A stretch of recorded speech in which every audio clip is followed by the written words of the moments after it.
பழனிசாமி சொல்லியிருக்காரு, திமுக மட்டும் தான் ஒரே எதிரி அப்படின்னு சொல்லியிருக்காரு. அப்ப பாஜகவோட அந்த ஒரு வருஷத்துக்கு முன்னால 2 எதிரி, இப்போ ஒரு எதிரிங்கிறாரு. எங்களை பொறுத்த வரைக்கும் அண்ணா திராவிட முன்னேற்ற கழகத்தில் நாங்கள் என்னைக்குமே நண்பர்னு சொன்னது கிடையாது.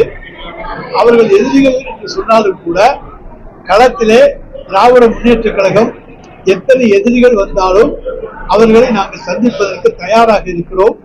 அவர்கள் தலைவி சொன்னதை போல எங்களுக்கு கண்ணு கெட்டாத தூரத்திலே எந்த விதமான எதிரியும் தென்படவில்லை என்று நாங்கள் சொல்கின்ற அளவுக்கு இல்லை. நிச்சயமாக எதிரிகள் இருக்கிறார்கள். அவர்களை பல மடங்கு வெற்றி செய்வதற்குரிய ஆற்றல், தெம்பு, திராணி எங்களுடைய தலைவருக்கு இருக்கு. பாஜக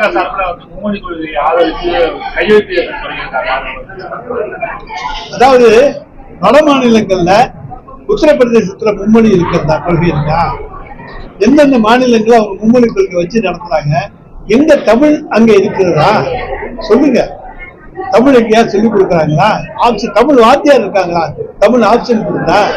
அதனால மும்மொழி பல மொழிகளை அழித்து இந்தியா அங்கே உருவாக்கப்பட்டிருக்கிறது என்பதை எங்களுடைய தலைவர் தளபதி அவர்கள் அறிக்கை வாயிலாக தெளிவுபடுத்தி இருக்கிறார்.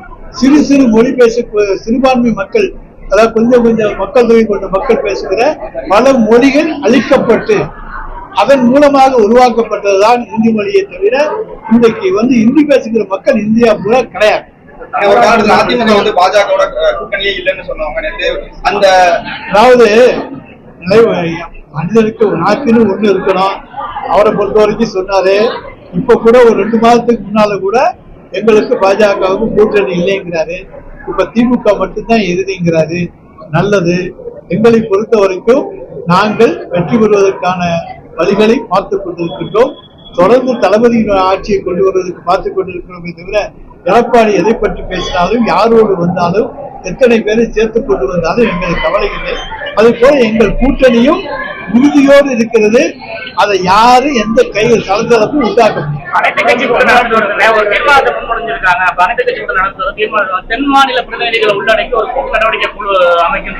அதாவது இன்றைக்கு தென் மாநில முதலமைச்சர்களாக இருக்கக்கூடிய கர்நாடக முதலமைச்சர், தெலுங்கானா முதலமைச்சர், ஆந்திரா முதலமைச்சர் எல்லோருமே மாண்புமிகு தமிழ்நாடு முதலமைச்சருடைய கருத்தை ஏற்றுக்கொண்டிருக்கிறார்கள். அதாவது இன்றைக்கு மக்கள் தொகை அடிப்படையிலே அங்கே பிரிக்கப்படுவது தொகுதி மறுவரை செய்யப்படக்கூடாது, இருக்கிற எண்ணிக்கையிலே தான் செய்யப்பட வேண்டும் என்பது தென்னிந்தியாவின் குரலாக இன்றைக்கு ஒலிக்கிறது என்று சொன்னால் அதற்கு அடிப்படை காரணம் எங்களுடைய தலைவர் தளபதி.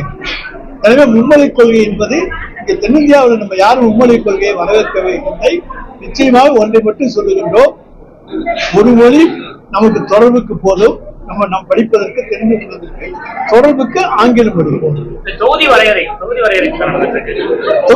பொறுத்தவரைக்கும் நான் சொல்லிட்டேன். தென் மாநில முதலமைச்சர்கள் எல்லாம் இன்றைக்கு எங்களுடைய தளபதிக்கு பின்னாலே வந்திருக்கிறார்கள் என்று சொன்னால் அது நாங்கள் எடுத்திருக்கிற முயற்சிக்கு கிடைத்திருக்கிற மிகப்பெரிய வெற்றி. அதாவது இந்தியாவில் யாருமே எதிர்க்க மாட்டாங்க அசுர பலத்தோடு இருக்கிறோம் என்று நினைத்துக் கொண்டிருக்கிற ஒன்றிய அரசுக்கு கிடைத்திருக்கிற மிகப்பெரிய அடி. அவர்கள் ஆட்சிக்கு முட்டுக்கட்டை கொடுக்கின்ற மரியாதைக்குரிய சந்திரபாபு நாயுடுவும் இதை எதிர்க்கிறேன் என்று சொல்லி இருப்பது அவர்களுக்கு கிடைத்திருக்கிற மிகப்பெரிய அடி.